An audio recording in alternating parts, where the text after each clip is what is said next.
I'll share a dream while you're thinking. This just happened 2, 3 nights ago. Since I've been a little boy, I've had dreams of flying.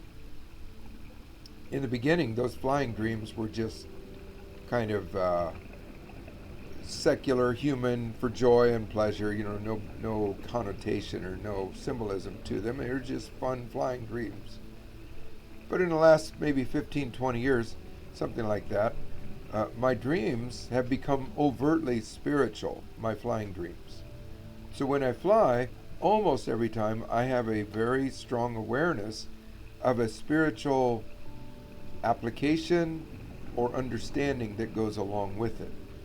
And that has taken on, of course, a whole brand new meaning to me. Then flying dreams aren't just kind of a spillover of my soul's daydreams, but now it's coming, I believe, up out of my spirit, and it's beginning to manifest in typologies, symbolisms, in dreams that have spiritual application. And so most of the time, I find myself in the middle of flying, and I don't know how I got there. It's just fun doing it. Well, in my dream a few nights ago, I was either sitting or laying sitting on a chair or laying in a bed, and it was I just woke up in my dream. I woke up, and I realized that my spirit was stirring. Something was stirring. I felt it kind of like, hopefully all of us now are learning to feel the stirrings of our spirit. That's where we have to go. This is, in my opinion, mandatory to be able to live and move and have our being in the heavenlies. We have to be in touch with our spirit. Our brain won't be sufficient. And so, hopefully by now, most of us are learning how those simple, kind of almost intangible, but we're learning to recognize those stirrings of our spirit. In my dream, I felt that. And I felt it get bigger. It's like it kind of wanted to get bigger, and then it kind of subsided. But when it got bigger, I felt myself in my dream, I felt my body kind of almost lift off of the chair or bed, whatever it was. I thought, I think I detect. This is that which I have become familiar with, And so I just, when my spirit subsided, when that kind of feeling kind of went back down to my belly region, I said, I'm going to bless my spirit. And so I just began blessing. I bless you, my spirit. I bless you. I bless you. And I felt it get bigger and bigger and bigger. And guess what? It lifted my body off the bed or chair, and I found myself up off the ground. My spirit had gotten, first of all, bigger than my body. Second, it had overcome the laws of physics. It had transported me up above what was normal.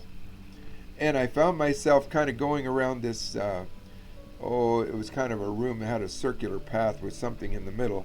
Pretty good sized room.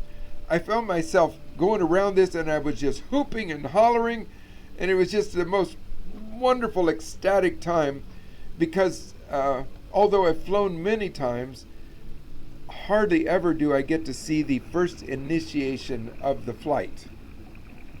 And this time I saw it from before it happened to after it happened, and I was participating in it happening. Now, I have had a couple of those dreams, and some of you remember those dreams that I've told about. But this was so wonderful because it was from before till in the middle of it. And I was so ecstatic. And it's like, Lord, this is getting real. I had the very strong sense in my dream that this, my friends, is not very far from you and I. Meaning, not just in the fanciful thinking dream world, but I mean with all my heart, in the natural realm. I really believe it's going to take place. Well, in the dream then, I'm going around this circle thing, and I see my daughter Lydia. She's a little girl in my dream, maybe 6, 8 years old, something like that. And she was kind of hiding around the doorway looking at me. And I caught eyes with her. I reached over and grabbed her by the hand. come on, Lydia, let's go. Well, she was a little heavy at first. It's like, trying to have her fly with me. But somehow my spirit accommodated it. Or she just learned how to do it. Maybe a combination of the both. And we just went around and around. Pretty soon she was off on her own, flying on the property, around the house. And then the dream morphed into something else. But that was so euphoric to me. So ecstatic. Because I do believe that we're being trained. I'm going to talk about this in just a little bit, a passage in Hebrews. We're being trained how to exercise our senses. And that, my friend, according to that Hebrew passage, which we're going to go to, is one of the hallmarks of maturity. I think we're leaving babydom behind. We're leaving baby status behind. And we're learning how to exercise. In the beginning, God just does some crazy cool things, and he just sovereignly just takes us out into the wonderful heavenly world, and it's like, oh God, this is so cool. I don't know how I got here. I don't know what I'm doing. You're in charge, and this is cool. But after a while, he trains us how to go with him, not just show up on the scene, but to even initiate, to move into those territories. That, my friend, stirs me pretty deeply right now. You and I are being matured. We're being equipped with not just understanding, but our spiritual muscles are growing. Our understanding muscles are growing. Our familiarity muscles are growing. And our faith muscles are growing. It's good to take the journeys with you guys, and sometimes I got several things I brought to the table, but most of the time I'm looking to see what comes through you.